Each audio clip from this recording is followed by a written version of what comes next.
એમના પિતાજી ને આવતો ત્યારે મળતો.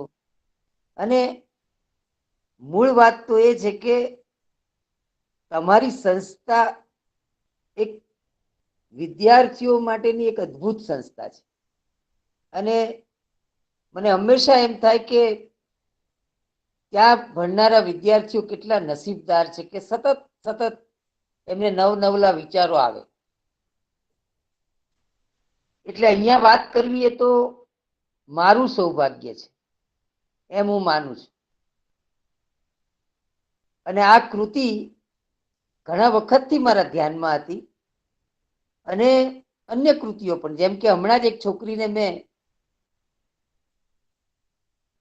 આપણા ચેમ્બિનના લેખક ની કૈયર નવલકથા વાંચવા આપી છે. 1000 પાનાની નવલકથા છે. રસ્સી હિન્દીમાં એનો અનુવાદ છે. દોરડું 7 પેઢીની કથા છે. એટલે આ કૃતિ કયા થિયરેટિકલ ઇસ્યુઝ ઉભા કરે છે? ધરતી ખોળે પાછો વળે જેવી શિવરામ કારંતની નવલકથા, મેલા આંચલ જેવી નવલકથા કયા ઇસ્યુઝ ઉભા કરે છે? આપણે જ્યારે સાહિત્યના વિદ્યાર્થી તરીકે નવલકથા સાથે પનારો પાડીએ એટલે સ્વાભાવિક આપણને ખ્યાલ આવે કે એ એક આધુનિક જમાનાનું સ્વરૂપ છે. જે મહાકાવ્યો હતા એમાં ચરિત્ર નહોતા, પાત્રો હતા. પાત્રને ચરિત્ર સુધી પહોંચાડવું અને ખાસ કરીને વ્યક્તિની સંકુલતાઓ, તો વ્યક્તિવાદનું સંતાન છે એ નવલકથા. તો આ સંદર્ભે ઇનર લાઈફ બહુ મહત્વની ચીજ છે. રામનો ગૃહ ત્યાગ અને સરસ્વતી ચંદ્રના ગૃહ ત્યાગમાં તમે જોઈ શકો છો મહત્વની વાત છે વ્યક્તિ. તો આપણે જે રામાયણ મહાભારતની પરંપરામાં ઉછર્યા હોય એ ભારતીય કથા વિશ્વો તો આ કથા, ઉપકથા અને કથા સરિત સાગર માંથી છૂટી શકવાના નથી. અને એટલા માટે આજે આપણે જોઈએ છીએ કે કેટલીક એવી કૃતિઓ આવી. એટલે મેં કૈયરને યાદ કરી. તક્ષી શિવશંકર પિલ્લઈની 1000 પાનાની કૃતિ છે. 750 પાનાની કૃતિ છે. હમણાં જેમનું મૃત્યુ પામ્યા શમસુર રહેમાન ફારૂકી, કઈ ચાંદ થે સરે આસમાં. તમે વાંચો તો ખબર પડે કે ભારતીય સંસ્કૃતિ, એની પ્રાદેશિકતા અને કલ્ચર. એટલે મારે જે થિયરિટિકલ મુદ્દો કરવો છે એ છે કે આપણો દેશ જેને આપણે કહીએ છીએ એને જાણવા માટે આપણને આવા જે સર્જકો છે એ એક આપણને તક આપે છે. દાખલા તરીકે આજે આપણે જેમાં જવાના છીએ એ કૃતિ જો આપણે જોઈએ તો એ પણ એવી તક ઊભી કરે છે. એટલે જો તમને નવલકથાના વિવેચનમાં રસ હોય તો એક કૃતિ આપણી પાસે અંગ્રેજીમાં વિવેચનની છે. આપ સૌને હું ભલામણ કરું કે એ પણ તમે જોજો. રાલ્ફ ફોક્સ નામના એક વિવેચકે novel and folk people, folk life આવું એક પુસ્તક લખ્યું છે. તો આ ફોક, આ સામંતી સમાજ, એની સંકુલતાઓ, જે લુપ્ત થતું ગયું આપણાથી ધીરે ધીરે, એની વિશેષતાઓ, એની મર્યાદાઓ, જે મેઘાણી જેને બહુ જ ગમતું હતું.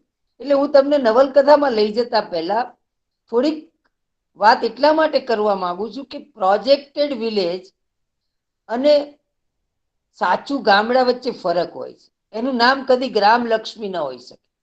નોવેલનું નામ એ વળામણા જ હોય, મોનવીન ભવાઈ હોય. આ જે ગ્રામ લક્ષ્મી અને મોનવીની ભવાઈની વચ્ચે મેઘાણી આવ્યા એટલે પેલી ફિઝિકાલિટી આવી. આ ફિઝિકાલિટી અને નવલકથા સુધી પહોંચવાની પ્રક્રિયા આપણે રવ દેસાઈથી પન્નાલાલમાં પૂરી કરી અને પછી આપણે સોનાની દ્વારિકા સુધી પણ આજે આવ્યા. તો આ સોનાની દ્વારિકા હર્ષદ ત્રિવેદીની રચના તમે જુઓ તો આપણને એક ઝાલાવાડ ઊભું કરે છે. અને તમે જોઈ શકો છો કે એ રચનાને પણ હું આ જ વિભાગમાં મૂકું કે પ્રદેશને જીવંત કરે છે.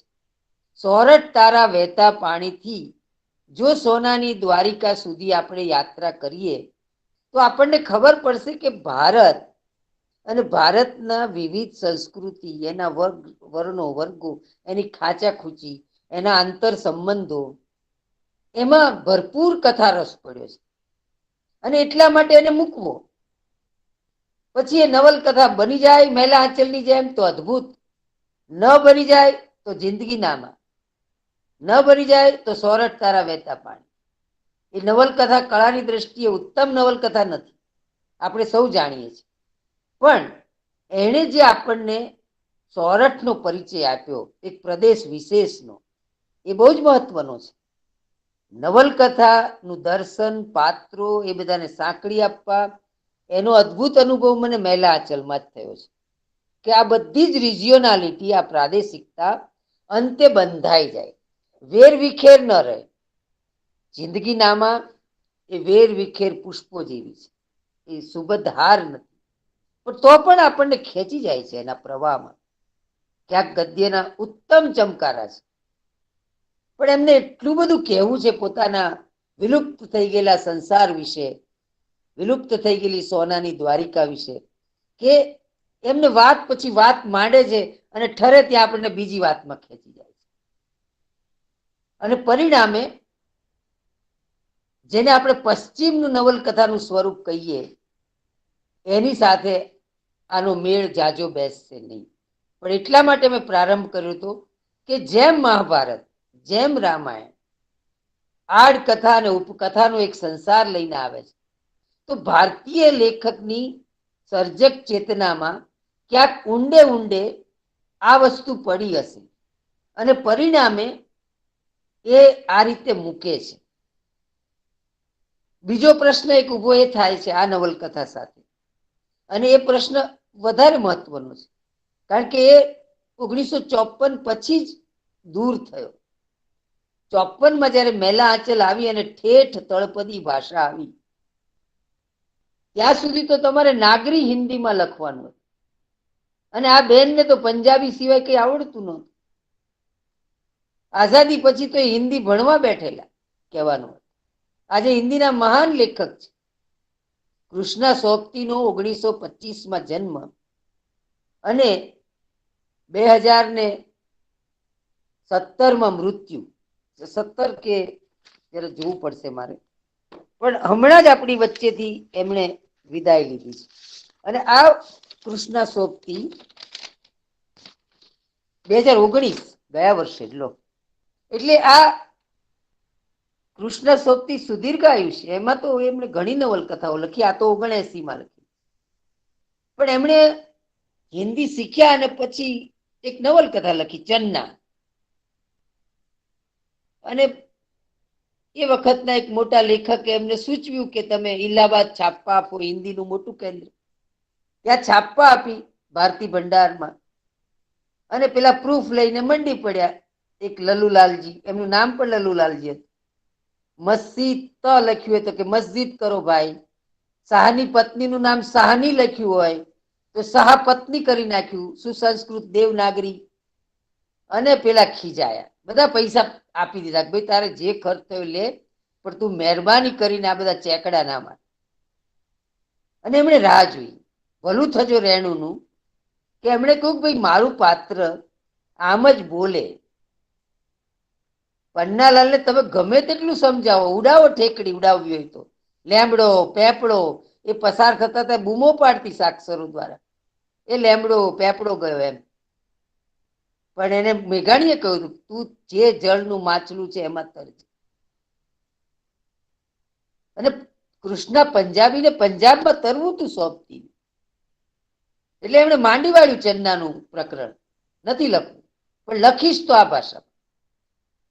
આ એક વિદ્રોહ હતો, કેમ ના લખાય લોકભાષામાં? તો રિજિયોનાલિટી, એની ફિઝિકાલિટી જે રવ દેસાઈમાં નહોતી અને મેઘાણીમાં પ્રવેશી હતી, અને પન્નાલાલમાં ફંક્શનલ બની, જે નવલકથા સુધી પહોંચી, આજે યાત્રા છે ગુજરાતીના સંદર્ભે, તો આપણને સોનાની દ્વારિકા મળે છે. તો એ રીતે આપણે જો જોઈએ તો કૃષ્ણ સોબતીનું વિશ્વ એક વિરલ વિશ્વ છે. આપણને બતાવે છે કે એક જમીનનો એ ટુકડો કે જ્યાં સુફીવાદ કેવી રીતે આવ્યો, સૂફી સંતો, એ વારિસ શાહ, બાબા ફરીદ, શાહ લતીફ, તમે જુઓ તો ખરા, કોઈ પણ છોકરી પ્રેમમાં પડે ત્યારે એ જ ગાવા માંડે. હીર અને રાંઝાની વાતો, સોહણી અને મહિવાલની વાતો, આમાં લોક સાહિત્ય પ્રચુર માત્રામાં છે. વારે વારે જોડકણાથી માંડી, લોકગીતોથી માંડી એક લોકોત્સવ છે. કેવી રીતે લોકને આપણી સામે રજૂ કરે છે. એક વિલુપ્ત થયેલો સંસાર છે, એનો આ હિસાબ કિતાબ છે. એ અર્થમાં જિંદગી નામા છે. આ નામા શબ્દ એક હિસ્ટ્રી રાઇટિંગ માટેનો શબ્દ છે.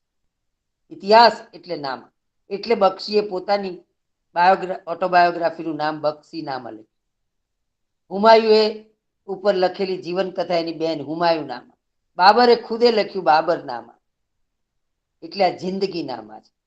જે જિંદગી એમણે જોઈ હતી પશ્ચિમ પંજાબ, ગુજરાત જિલ્લામાં, એમના જિલ્લાનું નામ ગુજરાત, એટલે ગુજરાત છે ગુજરાત એમની પુસ્તક છે.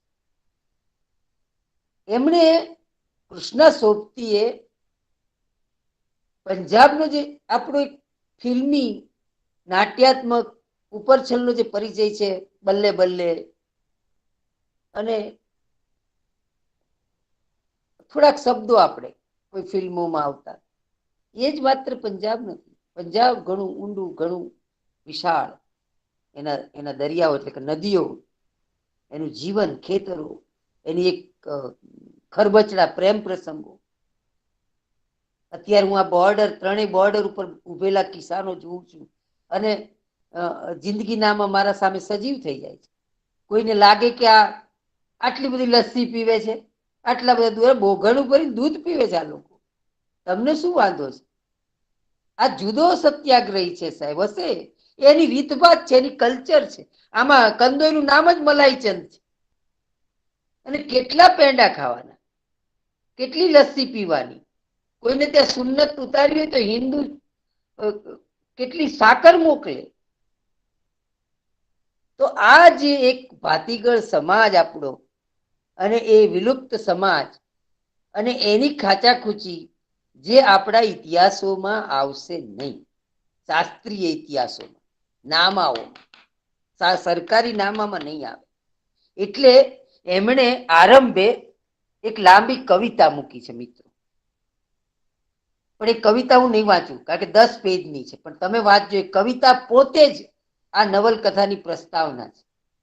અને એક નાનકડી લોકકથા મૂકી છે, ચાંદા સુરતની લોકકથા. દિકપાલભાઈને તો બહુ મજા આવે. સુરતની દીકરી ને ચાંદાની વહુ ને, બહુ સરસ વાર્તા છે. આ લોકકથા પોતે જ આ નવલકથાનું દર્શન છે. પણ હું એ અર્પણ પંક્તિને સહેજ વાંચવા માંગુ છું, જેથી તમે નવલકથામાં પ્રવેશી શકો. પહેલા તો અર્પણ ગુરુ ગોવિંદસિંહની 2 પંક્તિઓ મૂકીને કર્યું છે.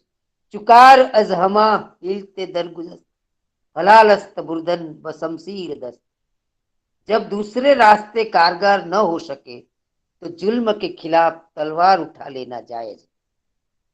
પણ તરત જ જે અર્પણ પેજ છે આખું, એમાં એમણે લખેલી થોડીક પંક્તિઓ આપણે વાંચીએ. इतिहास जो नहीं है और इतिहास जो है वह नहीं जो हुकूमत की तख्तगाहों में प्रमाणों और सबूतों के साथ ऐतिहासिक खातों में दर्ज कर सुरक्षित कर दिया जाता है, बल्कि वह जो लोकमानस की भागीरथी के साथ बहता है, पनपता है और फैलता है, और जन सामान्य के सांस्कृतिक पुख्तापन में जिंदा रहता है. आ इतिहास, हिस्ट्री फ्रॉम द बिलो को, सबल्टन को, नवा नवा शास्त्रीय नामो जी आपको है आपको.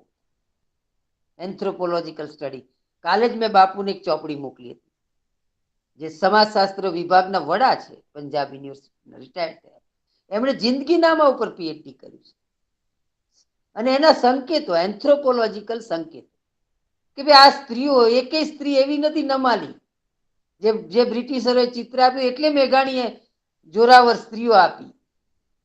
અહીંયા એક એક સ્ત્રી પીરની દરગાહે દર્શન કરવા જવું હોય, ભાભી નણંદ તો ઘોડા ઉપર બેસીને જાય છે, 2 જણીઓ. એટલે તમે જે ઘૂંઘટ વાળી ને સ્ત્રીઓ બહાર ન નીકળે ને એ જે ચિત્ર આપ્યું હતું, એકાંગી હતું, મધ્યમ વર્ગીય હતું, ભદ્ર લોકનું હતું. એ અમારા લોકનું નહોતું, એ શિષ્ટ બ્રાહ્મણ વાણિયાઓ, નાગરી સમાજ. તો આ એક નાગરી ભદ્ર એ સમાજ નથી.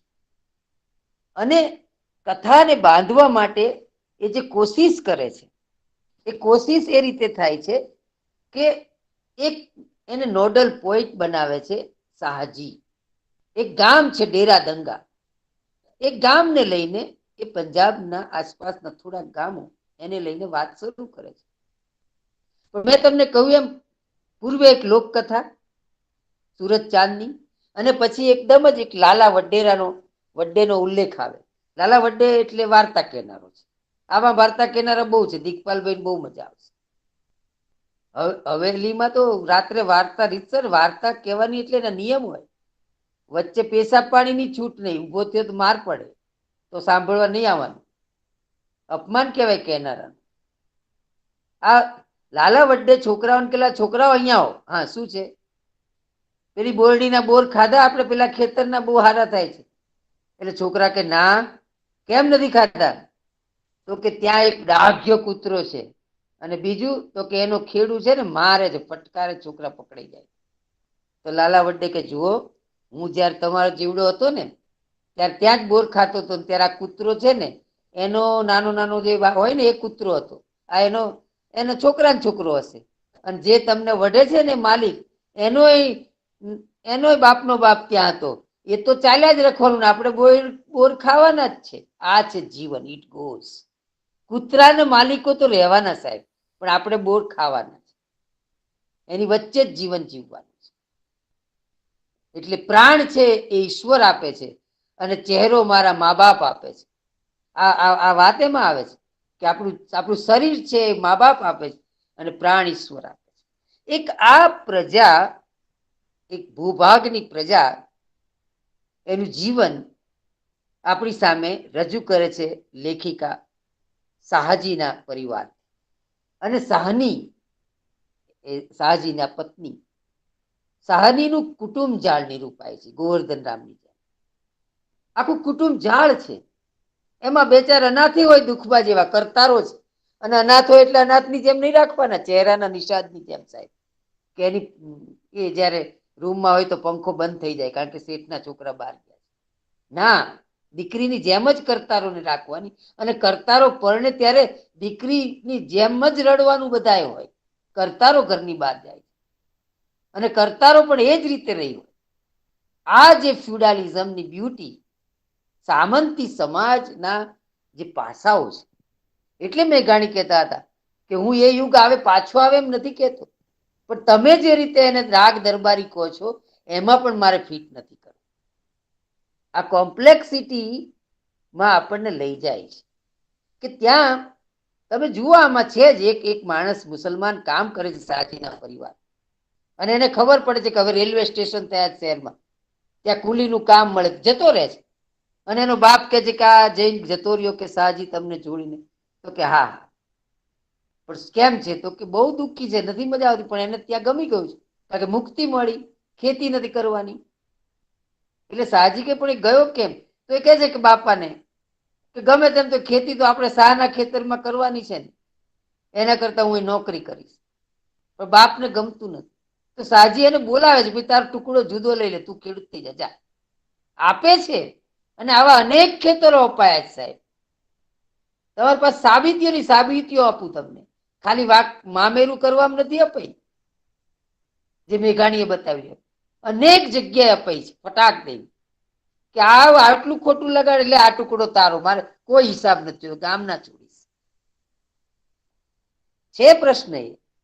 એટલે અહીંયા એવું નથી જમીનદારો શોષણ નથી કરતા, એ પણ બતાવ્યું છે કેટલાક જમીન. એટલે સામંતી આપણી પાસે પંચ, ત્યાં પરમેશ્વર હતા તો મનોરધા પણ હતા. ગામની છોકરીઓને વેચી દાનારો જો મનોરધા, પૂર્વેનો 7 છોકરી વેચી નાખનારો મુખી હતો તો મનોરધા પણ એની. એટલે એ આપણો જે વિલુપ્ત થયેલો સમાજ છે એની સામાજિકતાને બહુ સૂક્ષ્મતાથી આ લેખક નિરૂપે છે. અને એમાં એ કેન્દ્ર બનાવે છે શાહ પરિવાર. આ શાહજીને સંતાન નથી, એનું દુઃખ છે. એટલે આ જે મેં કહ્યું તમને એમ કે લગભગ એમાં આપણે પૂર્ણાવૃત્તિ તરફ આવીએ ત્યારે 20મી સદીનો પૂર્વાર્ધ આવે છે. 350 પાનાની આસપાસ આવીએ ત્યારે આપણે 2-3 ઉલ્લેખો આવે છે. પૂર્વે એક કોલોનિયલ પીરિયડ આપણો શરૂ થઈ ચૂક્યો હતો. આપણે જાણીએ છીએ કે 1857 પછી જે ઈસ્ટ ઇન્ડિયા કંપની ગઈ અને વિક્ટોરિયાનું રાજ આવ્યું, અને એ પછી અંગ્રેજી શાસન કોલોનિયલ પીરિયડ આપ્યો. એ કોલોનિયલ પીરિયડની એક ગહેરી છાયા આ કૃતિમાં છે. પલટનોમાં જતા માણસો, પંજાબની વિવિધ પલટનો, એમાં વળી પાછું કોકનું છટકે તો છોડીને આવી જતા માણસો, એની વાર્તાઓ ગંડા શીખે છે.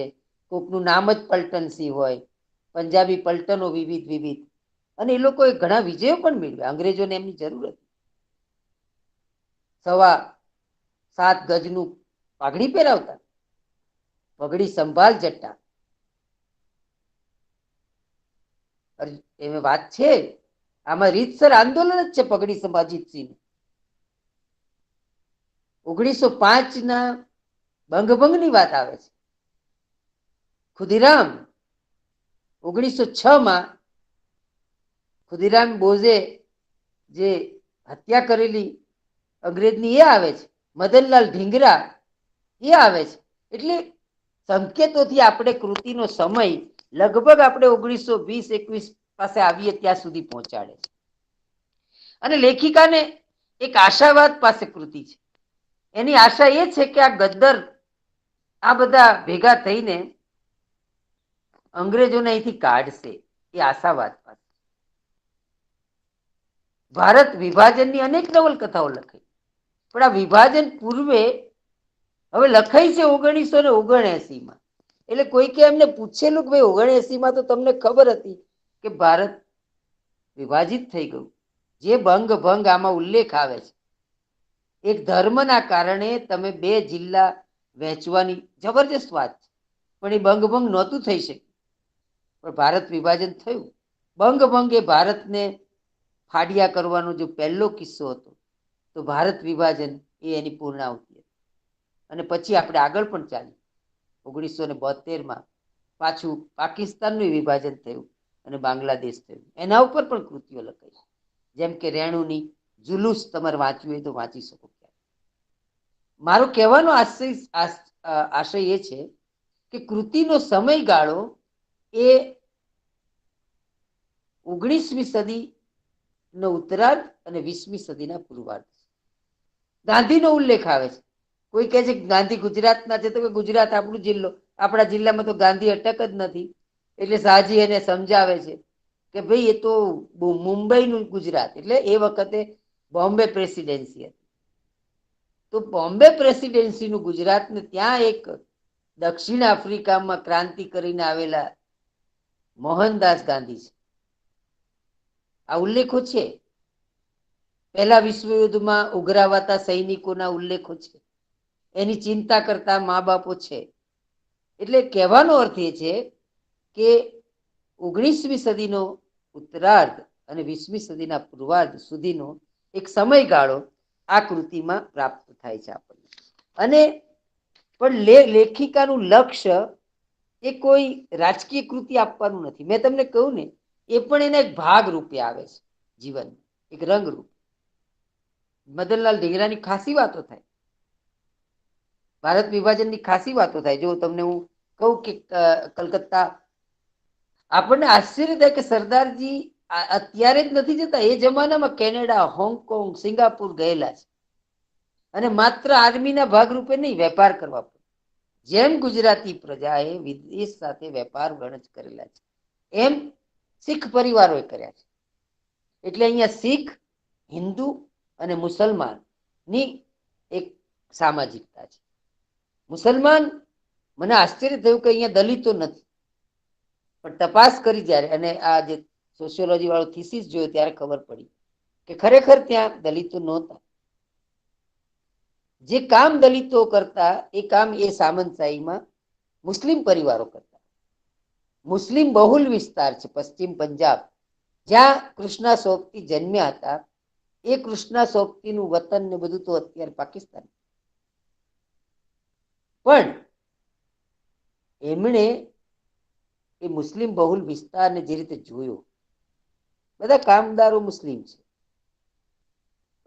અને એમનું નાનું મોટું જીવન એ બધું નિરૂપાયું છે કામોને. મુસ્લિમ બહુલ વિસ્તાર પણ એક પ્રકારની એકતા છે. ખાસ કરીને મેં તમને કહ્યું એમ કે આ સાહની પરિવાર જ તમે જુઓ, જ્યારે એ સાહની પરિવારમાં આ શાહજી અને શાહની એમની બીજી વારના પત્ની છે. પ્રથમ પત્નીનું અવસાન થયું છે અને બીજી પત્ની છે શાહની. એમના નાના ભાઈ કાશીનાથ, એમની પત્નીને છોટી શાહની. એટલે સ્ત્રીઓની એ વખતે ઓળખ આ જ હતી, સ્વતંત્ર ઓળખ નહોતી. તમે કોઈ પણ નવલકથાઓ એ જમાનાની જુઓ, એટલે એ જમાનાને નિરૂપતી, એ જમાનાનો સમયકાળ. એટલે વહુને કાં તો સૈયદપુર વાલી કે ગામથી અલીગઢ વાલી, જેમ યુપીની હોય તો એ ગામથી નિરૂપાય, કાં તો નાની મોટી વચતી વચેટ વહુ. ટાગોરમાં તમને જોવા મળે. વહુની ઓળખ આ રીતે હતી, ક્રમ મુજબ છોટી શાહની. જે જમાનામાં 4-5 દીકરીઓ હોય, 4-5 દીકરા હોય ને એ પ્રકારનો સમાજ હોય, ત્યારે એક પણ સંતાન આ શાહજીના પરિવાર, શાહજી અને શાહની નથી. અને એનું એને પારાવાર દુઃખ છે. એટલે એ અનેક દોરા ધાગા કરે છે. બાબા ફરીદની આસ્થા એને ફળે છે અને લાલી શાહ છોકરાનું નામ પ્રાપ્ત થાય. પણ ત્યાં સુધીમાં આપણે જોઈએ છે કે શાહની ની જે દશા છે, એ વાછરડાને કૂદતું જુએ તો પણ એનું માતૃત્વની ઝંખનાઓ આપણને દેખાય. બાબા ફરીદની દર્શન કરવા જાય અને ગુલામ રસૂલ, એને ત્યાં કામ કરતો એક માણસ, એનું રસ્તામાં ઘર આવે છે. પેલા એ કામ કરતો હતો તો મળવા જાય છે ગુલામ રસૂલને ત્યાં. મેર ચાચી અને શાહની બંને ઘોડા એ તરફ વાળે છે. અને એ જ વખતે હાકીમાં રસૂલની પત્ની ખુશ થઈ જાય છે, ગર્ભવતી છે. મલાઈ નાખેલો કાઢો પીવડાવે છે, ઇલાયચી ને મલાઈ, અને એકદમ જ હાકીમાને વેણ ઉપડે છે. તો શાહનીએ જ એ પીડા સમાવવી પડે છે અને હાકીમા માં બને છે. ત્યારે એને સંકેત મળે છે કે કદાચ બાબા ફરીદના દર્શન કરતા હાકીમાને સંતાન થયું છે તો મને પણ થાય. આ એક પ્રસાદ હોય છે. તમે જુઓ કે હિન્દુ મુસ્લિમના આંતર સંબંધો એટલા સરસ નિરૂપાયા છે. જ્યારે આજે આપણા દેશની સ્થિતિ જોઈએ ત્યારે આવી કૃતિઓ આપણને એક આશ્ચર્યમાં મૂકી જાય છે કે અહીંયા એકદમ મોબ લિન્ચિંગ થવા માંડે. કઈ જગ્યા આપણે દેશને લાવીને મૂકી, જે આંતર સંબંધો અને જે એકતા. બાબા ફરીદની દરગાહ ઉપર જતા શાહની અને મેર ચાચીને આપણે જોઈએ છીએ. તો આ અને અનેક જગ્યાએ મેં તમને કહું ને કે અનેક જગ્યાએ છોકરીઓ, આ વારિસ શાહ એમના પદો ગાય સૂફી સંતોના, એમના આંતર સંબંધોમાં. અહીંયા એક બ્રાહ્મણ છોકરી લક્ષ્મી, એને સૈયદ સાથે પ્રેમ થઈ જાય છે, માનતી જ નથી, ગર્ભવતી થાય. અને પેલી સમજાવે છે શાહની કે તે ધર્મ ડૂબાડ્યો. તો એ કહે છે કે શેનો ધર્મ? ઈશ્કથી મોટો ધર્મ કયો? એ મને બહુ ગમતો હતો, મેં બહુ જ પ્રયત્ન કર્યો પણ પ્રેમમાં પડી જ જવાયું છે. તો કે પણ એ સૈયદ છે. અરે સૈયદ હોય તો હોય, એ 5-6 પેઢી પહેલા ક્યાં સૈયદ હતો આ જમાનામાં? એ અહીંયા તો હશે ને કોઈ બ્રાહ્મણ કે વાણિયો, આજે સૈયદ. આ લક્ષ્મી અને સૈયદ, ઇવન તમે શાહ પરિવારમાં પણ આગળ જોશો તો આપણે જોઈએ છે કે ખરબચડા પ્રેમ સંબંધો. આ મેર ચાચી નવલકથાનું એક અગત્યનું પાત્ર છે. મેર ચાચી ખૂબ અગત્યનું છે. એને દીદારસિંહ સાથે લગ્ન થયેલા, નાની વયે વિધવા થઈ. અને આ કાશીનાથ, કાશી શાહ અને શાહજી ના જે ભાઈ હતા ગણપત શાહ, એ ગણપત શાહ નું એના ઘેર આવવું જવું થતું હતું ને એમાં પ્રેમમાં પડી ગયા. હવે સામંતશાહી કોર્ટો તો આવી ગઈ હતી. સામંતશાહી પરિવાર સરદારજીનું અને આ સરદારણ મેર ચાચી ગણપત શાહ સાથે પ્રેમમાં પડી. વિવાદ કોર્ટ સુધી ગયો. ગણપત શાહ ઉપર આક્ષેપ થયો લવ જેહાદ, અને એમાં એ છોકરીને રજૂ કરવામાં આવી, વિધવા સ્ત્રીને, મહેરને, કે ભાઈ આ ગણપત સાહેબ તને ભોળવી છે વગેરે વગેરે.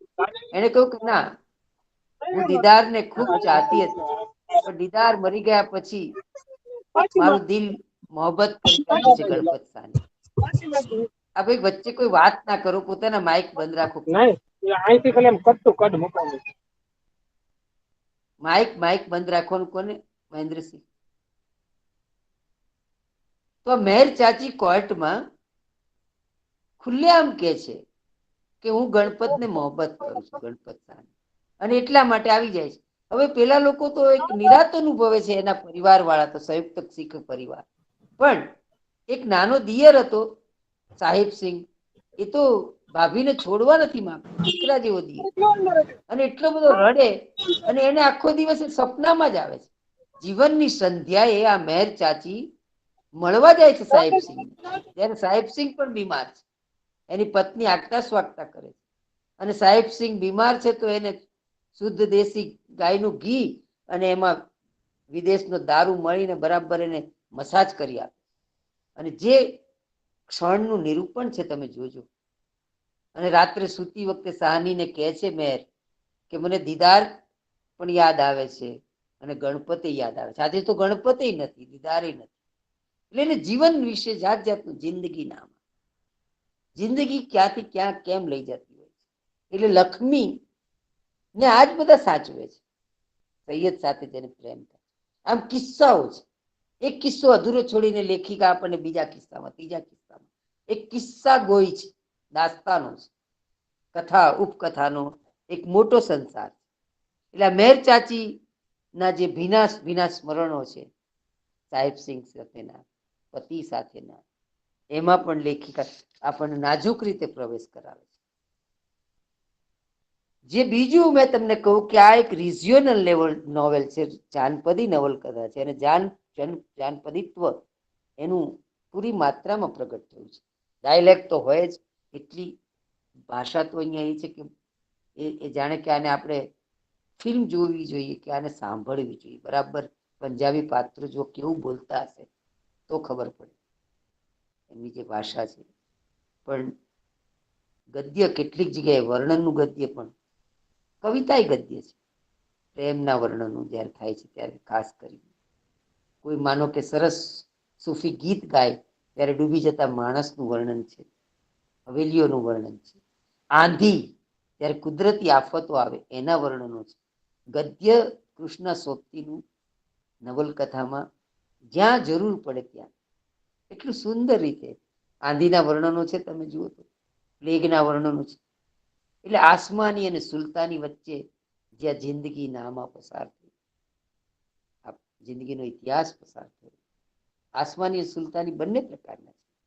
મેં તમને આગળ કોઈ એમ અંગ્રેજ આવી ગયો છે, કોર્ટ આવી ગઈ છે. શાહજી, પહેલા તો શાહનો પરિવાર, શાહ કે એ સત્ય કહેવાય, એટલે કોઈ જૂઠું ન કરી શકે. હવે તો થોડીક જલેબીમાં સાક્ષીઓ ઊભા કરી શકાય છે. તો જે પરિવર્તન જે આવ્યું છે એની વાત પણ અહીંયા છે, અને પરિવર્તન નહોતું તો પણ દુઃખ હતું એની વાત પણ છે. મામ બીબી નામનું એક પાત્ર છે, મામ બીબી, એના પતિને શહેરમાં કંજરી નામની એક પ્રેમિકા છે જ્યાં કામ કરતો, એ હંમેશા શોકના ગીતો ગાતી હોય. તો આ ઘણી બધી શોક વાળી સ્ત્રીઓ તે ઘણી છે જેને ઉપપત્નીઓ હોય પતિને, તો એ એક સામંતશાહીનું એક લક્ષણ હતું જ. તો પિતૃસત્તા અહીંયા મોજૂદ છે, એટલે તો મેં કહું કે શાહની નામ છે. આ નવલકથાની રિજિયોનાલિટી બીજી એના ઉત્સવોમાં આપણને જોવા મળે છે. ઉત્સવો ભરપૂર છે. ત્રિજનનો ઉત્સવ દાખલા કે લોહડીનો ઉત્સવ, એ ઉત્સવની બારીકાઈઓ, ઉત્સવ આવે ત્યારે ઘર રંગરોગાન. મેર ચાચી સારું રંગે છે, પણ રેશમાં મુલતાનથી શીખીને આવી છે, ફરવા ગઈ હતી તો, અને કેવી રીતે સંયુક્ત રંગો ભેગા કરાય. એટલે ફાઇન આર્ટ, પરફોર્મિંગ આર્ટ્સ એની કોલેજો નથી કરી, પણ કળા અને જીવનમાં કોઈ ભેદ જ નથી. કળા કેવી છે? કાતવાનું. ત્રિજન એટલે રૂઈ સિવાય પિંજણ ના હોય અને ચરખા સિવાય ત્રિજન ના હોય. ચરખો કાતવાનો ત્રિજનના તહેવાર, બધા પોતાના ચરખા લઈને આવે અને જેના ઘેર બેઠા હોય એનું રૂ કાતી આપે, અને એ છોકરીઓને પછી ખાવાનું અપાય, પછી મેવા અપાય, કિસમિસ અપાય, બદામ અપાય, મીઠાઈ અપાય, બધા ગીતો ગાય, વાતો કરે પ્રેમની. છોકરીઓ બધી એની તૈયારીઓ દિવસેથી થાય. ત્રિજનનો તહેવાર, નવરાત્રીનો, દર્શનસિંહ શીખની દુકાને ભીડ થઈ જાય. ઈદનો તહેવાર, નુરા ઈદના તહેવારે કઈ ખરીદી કરવા જાય છે અને એક પાત્ર પરણેલું એની મસ્કરી કરે છે, તો તમે જુઓ કેવો જવાબ મળે છે. તમને એનો જવાબ આપું અહીંયા. चुप ओए इसकी टिड्डे, गंड गुलामी में बड़ी बड़ी जवानियां ढेर हो गई, તું किस बांग की मूली है, तेरी लच्छो बांदरी कहाँ है, એટલે કે તારી વાંદરી ક્યાં ગઈ. તો જે એની પત્ની માટે આ બોલે છે. મસ્તીએ ચડેલા સુલેમાન ને જરાક મસ્તી મસ્તી, પણ અલ્લડ છોકરીઓ, અલ્લડ પંજાબી યુવકો, એટલે મિત્રો મરજાની યાદ આવે આપણને. એમની એક નાનકડી રચના છે, ક્યારેક વાંચજો મિત્રો. એનું નામ જ મિત્રો છે, મરજાની વાલામુઈ.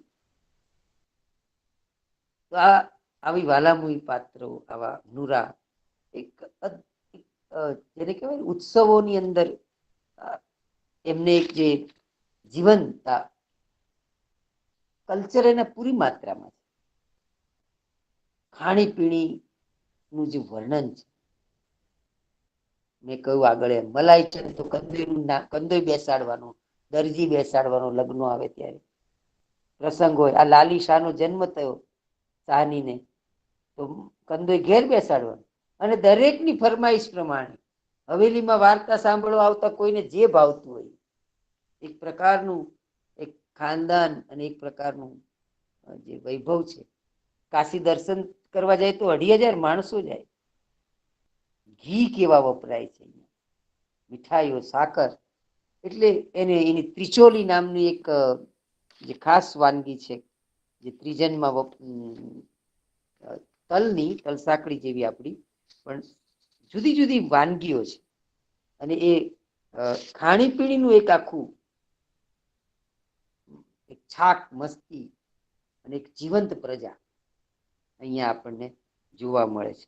અને ત્રિજનના તહેવાર વખતે એ બધી દિવાલો તો બોલતી થઈ જાય. મેં તમને કહ્યું ને, આ શબ્દો છે.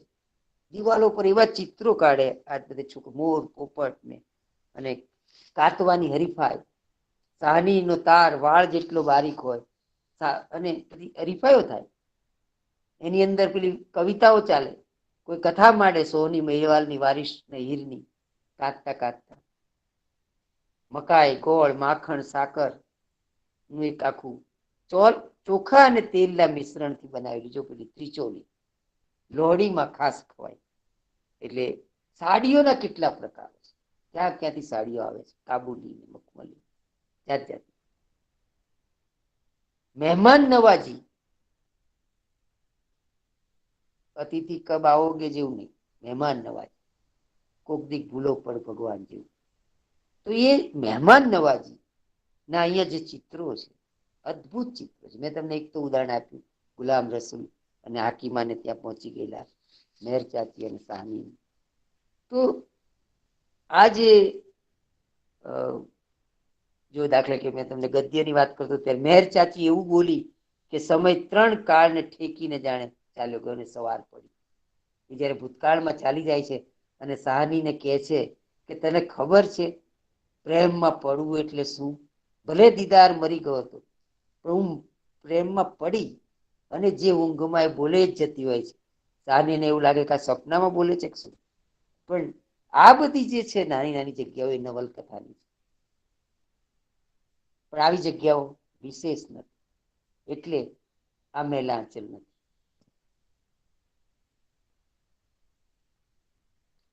કે છે કે આ પુરુષોનું રાજ ખરું, પણ મેરચાચી સમજાવે છે એક છોકરી આ કરતા રહો અને બધા રડતા હોય લગ્ન કરવાના, પછી તો પુરુષોનું જ બધું ચાલે, ત્યારે સમજાવે છે. જુઓ મેરચાચી કે ગણપત શાહ કેટલા મોટા માણસ હતા સાજીથી, પણ સવા દિવસે એમની સરકાર ચાલે, રાત્રે મારી સરકાર ચાલે. કેટલું બધું એક કેળવણીનો ભાગ છે. એક માણસ છે, એના નામ જ બે છે, જુઓ, સાદિકા અને ધર્મચંદ. આ કમ્પોઝિટ કલ્ચર. સાદિકા નામ કેમ? તો એને વૈદક આવડતું હતું. આ સાજીના નાના ભાઈ ને સૂફી ગીતો આવડે, એ તો સંત જેવો જ નિરૂપાયો છે. ખાસ કે પેશાદાર હોવા છતાં જીવનમાં અમુક પ્રકારનો જ રસ. પણ આ સાદિકા એટલે કોણ? તો જહાંગીરને એક રોગ થયો. ભાઈ અવાજ આવે છે મિત્રો, માઇક બંધ રાખો પોતાના. તો આ સાદિકા કોણ છે? કે જે જહાંગીરને કઈક રોગ થયો અને આ પંજાબ થી ત્યાં ગયો અને એને ઓસડિયા પીવડાવ્યા તો મટી ગયું. તો સાદિકાને એટલે એનું નામ પાડ્યું એ લોકોએ, જહાંગીરે, કે હવે તું અહીં જ રોકાઈ જા ને મારી શાહઝાદી યારે પરણી કાઢી.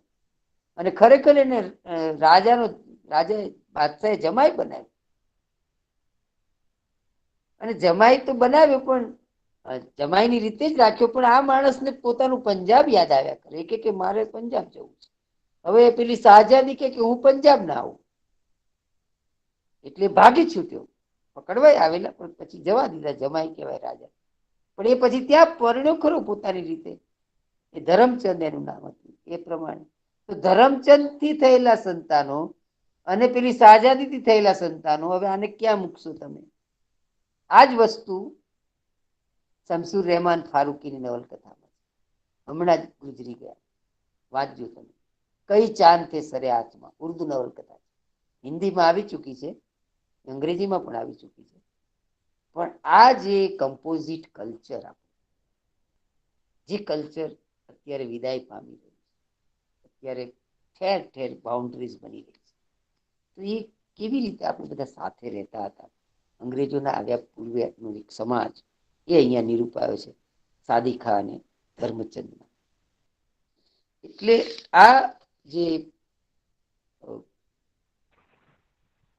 હોડી, દાખલા કે જો તમને કહું કે લોક કેવી રીતે આવે છે, લોક સંસાર, એની એક વેલ્યુ સિસ્ટમ. દાખલા તરીકે દરિયા પીર ખ્વાજા ખીજર કહેવાય. હોડીઓ જોવા જાય ને છોકરાઓ, બાળકો, એટલે પૂછે ચેનમ નદીમાં, આમ તો નદી એટલે ત્યાં દરિયો કહેવાય.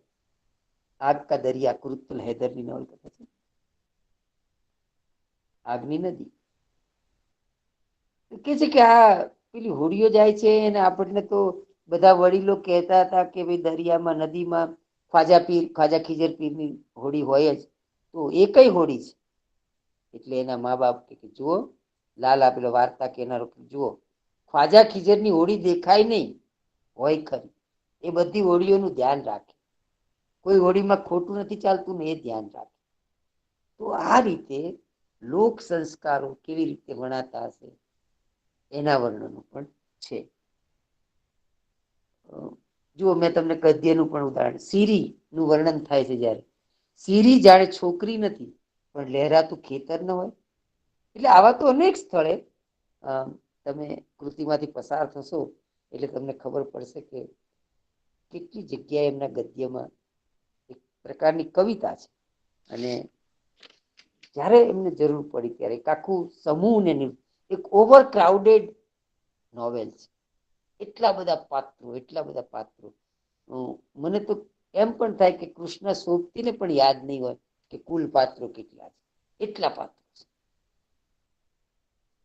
ભલે એમને લખ્યા હોય એ વખત, પણ અત્યારે તમે કહો તો, એટલે ઘણી વાર બધા કે ને મને કે આ યુજીસી શું કહેવાય, જીઆરએફની નેટની પરીક્ષામાં છે, તો છોકરાઓ મરી જાય, કારણ કે એટલા બધા પાત્રો. કોઈક માણસ કહે છે કે ભાઈ અંગ્રેજો ના, તો આપણે ત્યાં રણજીતસિંહ પંજાબના રાજા હતા, પણ રણજીતસિંહના દરબારમાં કેટલા મુસ્લિમો હતા. ખલીફા નુરુદ્દીન, ફકીર અઝીઝુદ્દીન, એવા માણસો હતા જે એનો દરબાર શોભાવતા. એટલે અકબરમાં જેમ નવરત્નો હોય, એમ રણજીતસિંહ. આ બંને વસ્તુઓ હું આસપાસ એટલે મૂકું છું કે તમને એનાથી એક કમ્પોઝિટ કલ્ચર, જેની કૃષ્ણ સોબતીને વાત કરવી હતી, એ વાતમાં આપણને આવી રીતે ખબર પડે છે. મેં કહ્યું એમ કે થોડીક આ પ્રકારની નવી વ્યવસ્થાના કારણે પ્રશ્નો પણ આવ્યા હતા. મજૂરોમાં ચર્ચા થાય કે આ સાજી જ બધું કમાય તો આપણું શું? એવું પણ છે. સાજી પણ એ બીજો મજૂર એને ચેતવે પણ છે કે જો આ સાજી છે ને એને બીજા શેઠ જેવું નથી કર્યું. આપણે બીજા ગામમાં જમીનદાર જોયા છે, ચોરી ચપાટી છળ કપટ, પણ સાજી નાનો ભાઈ તો સાદું ચરિત છે. મેં કહ્યું એમ ભજન ગાવા, લોકોને દવા કરવી. પણ એમ કે અહીંયા આપણને ભાત દેગડા ભરીને આપે છે, સાકરના ઘડા હોય છે, ઘીના ઘડા હોય છે. આપણને આવું ખાવા બધા માલિકો નથી આપતા. તો આ બધા માલિકો નથી આપતા, એમાં આપણને જોવા મળે છે કે સામંતી વ્યવસ્થાના જે બે ચહેરાઓ હતા. મેં તમને આગળ કહ્યું, મુસલમાનના ઘેર બાળક જન્મ્યું હોય અને સુન્નત હોય તો એક મણ બાસમતી ચોખા અને એક ખાંડનો આખું ભરીને મોકલાતી હોય છે. એમને સ્વાભાવિકપણે છે કે લોક સંસાર છે એટલે ભૂત પ્રેત હોય છે. ઘોડાઓને દોડાવતી વખતે કરાતા અવાજો છે, બધું જ એની પૂરી માત્રામાં ફિઝિકાલિટી છે. મેં કહ્યું કુસ્તી છે એમની પ્રિય, જે પંજાબની કેટલા ગામ ગામમાં કુસ્તીબાજ, એ હરીફાઈ, એના ઇનામો અને એ બધું ગામનું ગૌરવ ને. તમાકુ, શેરડી, કપાસનો મુખ્ય પાક છે. મજાકો પણ બહુ છે. કોઈ માણસ બહાર ગયો હોય તો કે ભાઈ લાહોરની સ્ત્રીઓ કેવી, મુજરાઓ કેવા, એની વાતો પણ છે. મદ્રેસાઓ છે, ત્યાં શીખવાનું છે. હવે તમારે ભાષા કઈ શીખવાની? લાલીશા જન્મે એટલે વાત આવે છે કે એને અંગ્રેજી ભણાવવાનું કે મદ્રેસામાં મૂકવાનું, શું કરવાનું? અને મદ્રેસાના તોફાની છોકરાઓ જે ગમે, છોકરાઓ તો બધે જ તોફાની, મદ્રેસા હોય, ચર્ચ હોય કે પાઠશાળા હોય. એ લાયક સે બઢિયા ફાયક, અગડમ સે બઢિયા બગડમ, હાજી સે બડી હજ્જન, એટલે હાજીની પત્ની, મૂત્ર સે બડા હગ્ગન. આવા જોડકણાય બનાવે છોકરાઓ. આવું કોઈક લખી મૂકી દીધું છે. તો એની વચ્ચે નાના નાના, માનો કે સાજી અને શાહનીને સંતાન થયું, એ પછી શાહજીને ત્યાં વારંવાર આવતી એક ગરીબ પરિવારની છોકરી રાબિયા, જે બહુ જ સરસ સંતો ગીતો ગાતી, ભજનો, એના તરફનું એક છૂપું આકર્ષણ.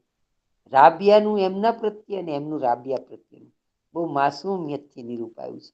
અને ક્યાંય શાહજી એ સીમા ઓળંગતા નથી.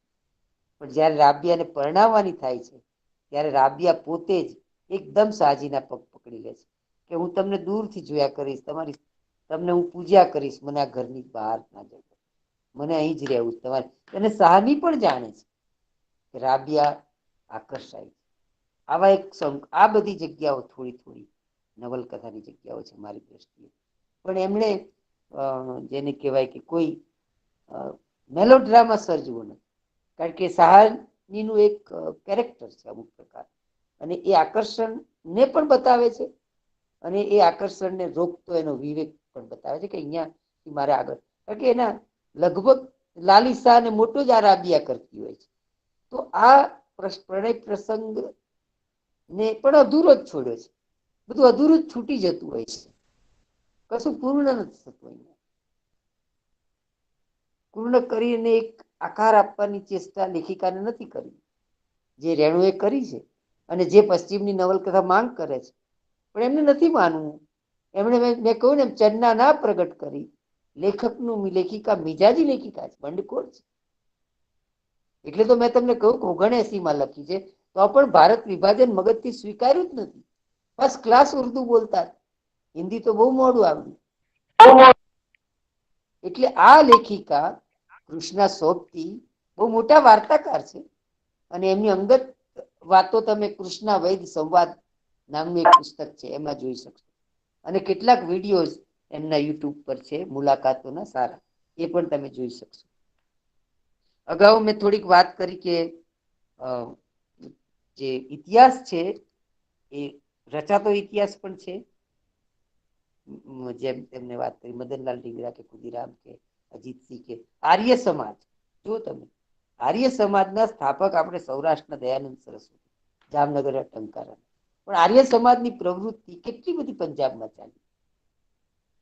પંજાબ આર્ય સમાજ, આર્ય સમાજ એટલે શું? સુધારણાનું આંદોલન. કોઈ કર્મકાંડ નહીં, કોઈ વિધિઓ નહીં, કોઈ મૂર્તિ નહીં. આજે તો દયાનંદ સરસ્વતીને પણ જો વ્યવસ્થિત મૂકવામાં આવે તો દયાનંદ સરસ્વતીને એ જમાનામાં જ ઝેર આપવાની કોશિશ થઈ. એટલે દયાનંદ સરસ્વતીનો પ્રભાવ શરૂ થઈ રહ્યો.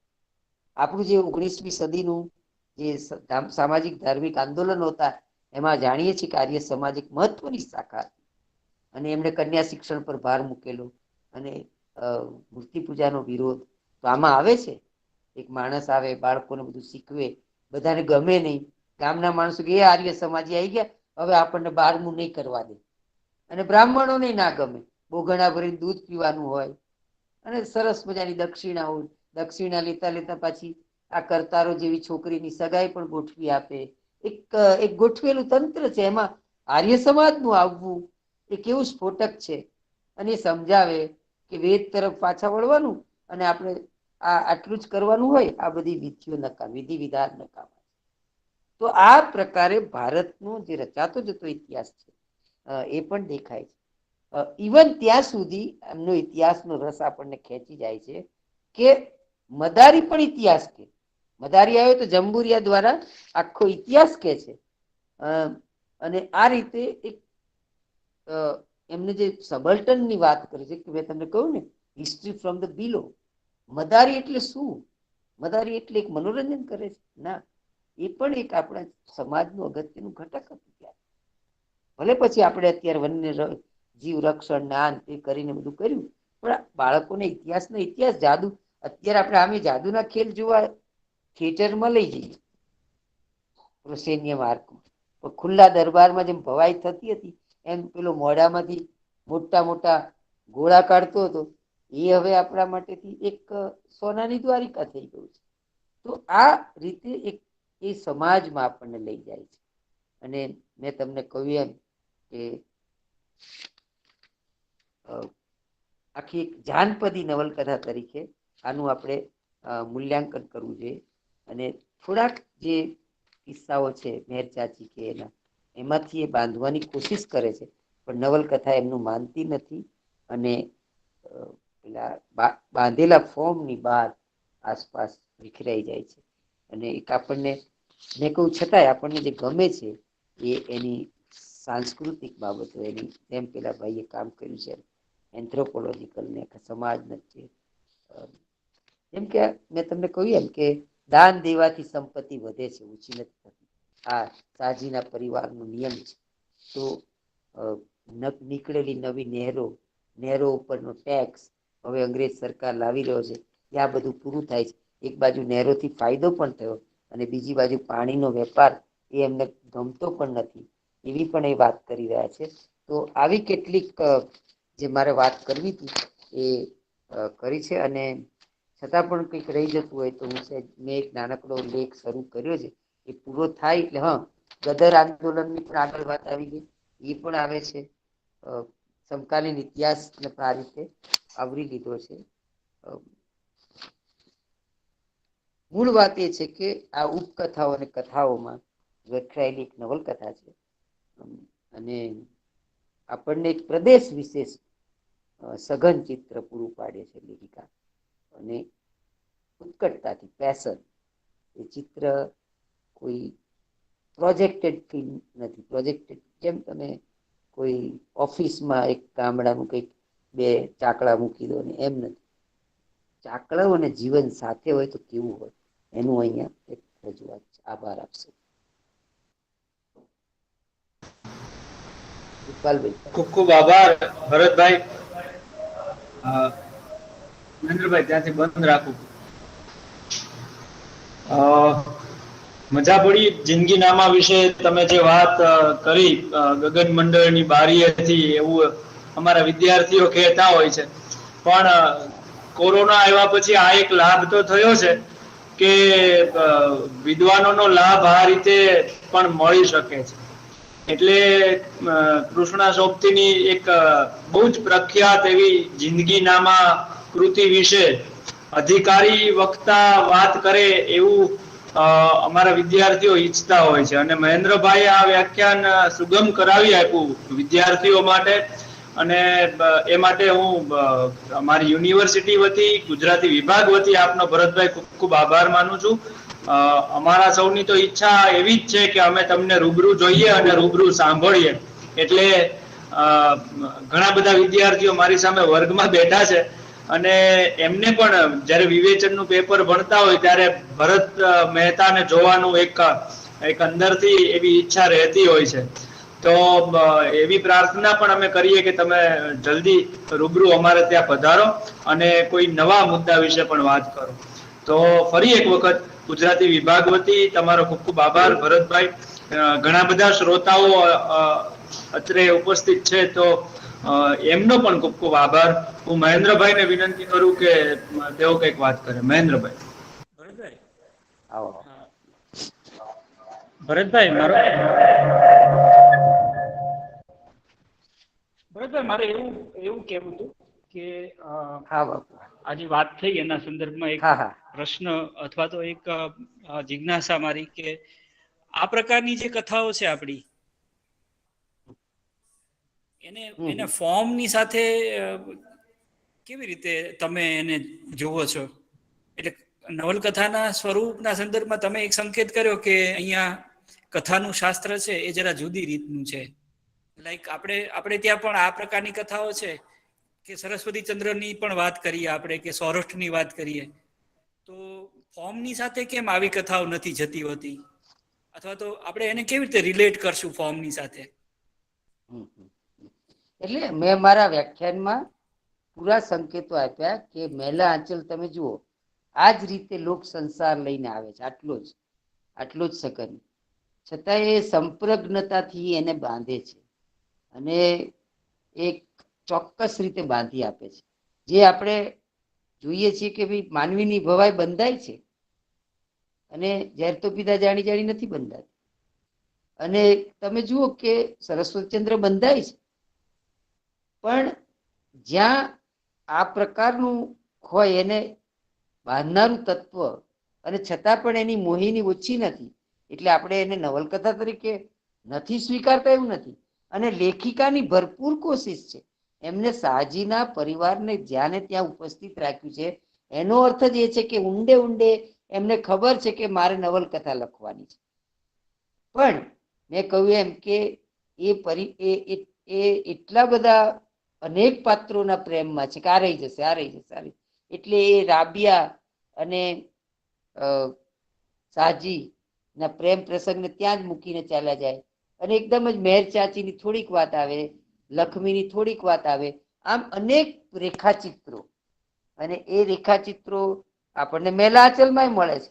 પણ તમે જુઓ કે મેલા આંચલમાં લેખક ગેરહાજર નથી. એનું જે દર્શન છે એ દર્શન જે મહિલા આંચલ શીર્ષકમાં જ છે. અહીંયા શીર્ષકમાં જ નામ જ એટલે અમે તો બિલકુલ પોતાનું દર્શન છે કે ભાઈ આઝાદી પછી આંચલ મારું મેલું થયું છે અને એમણે સાબિત કરી નાખ્યું.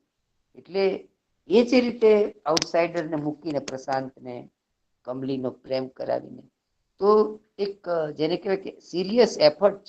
તો જ્યારે લોક સાથે પનારો પાડો એટલે મેં મારા વ્યાખ્યાનની શરૂઆતમાં જ રાલ્ફ ફોક્સની જે વાત કરી હતી કે આપણે મહાકાવ્યો આખ્યાન માંથી બહાર આવીને નવલકથા તરફ આવ્યા છીએ ત્યારે એને કઈ રીતે બાંધશું. આપણો જ પ્રશ્ન માત્ર નથી કે ભારતીય નવલકથાનો જ નથી. આજે લેટિન અમેરિકામાં આ પ્રશ્ન થયો. દાખલા તરીકે તમે 100 Years of Solitude વાંચો તો કથા ઉપકથાઓનો એક સંસાર છે અને એને નોબેલ પ્રાઇઝ મળ્યું છે. અને છતાં એ નવલકથા સામે નવલકથાના સ્વરૂપ તરીકે પ્રશ્નો ઉભા જ રહ્યા. કારણ કે ફોર્મમાં પ્રયોગ કરવાનો દરેકને અધિકાર છે પણ એ પ્રયોગ પછી પણ જો નવલકથા એક નવા ફોર્મને ધારણ કરતી હોય તો વાંધો નથી. જે બન્યું એટલે તો કહ્યું જાનપદી નવલકથા એવો શબ્દ આપણે વાપરવાનું બન્યું રેણું પછી મેઘાણી પછી આપણે એને આંચલિક ઉપન્યાસ ત્યારે નથી કહી તો અને ત્યાં પણ મહિલા આંચલ આપણી સામે આવી ત્યારે કે આમાંથી નવલકથા કેવી રીતે નીપજે છે તો એ બરાબર ચુસ્તીથી બાંધી શક્યા છે. તો આ એક કસમકસ ચાલે છે કે વ્યાપક જીવનને આ રીતે આલેખવા જાય ત્યારે પેલો વ્યક્તિ એટલે મેં પહેલું જ વાક્ય કહ્યું હતું નવલકથાની જરૂરિયાત ચરિત્ર છે. પાત્રો પાત્રથી ચરિત્ર બનવાનું છે. ચરિત્ર બનવા માટેની જે કોમ્પ્લેક્સિટી હોય એ આવી નવલકથા ઘણીવાર તક ન આપે.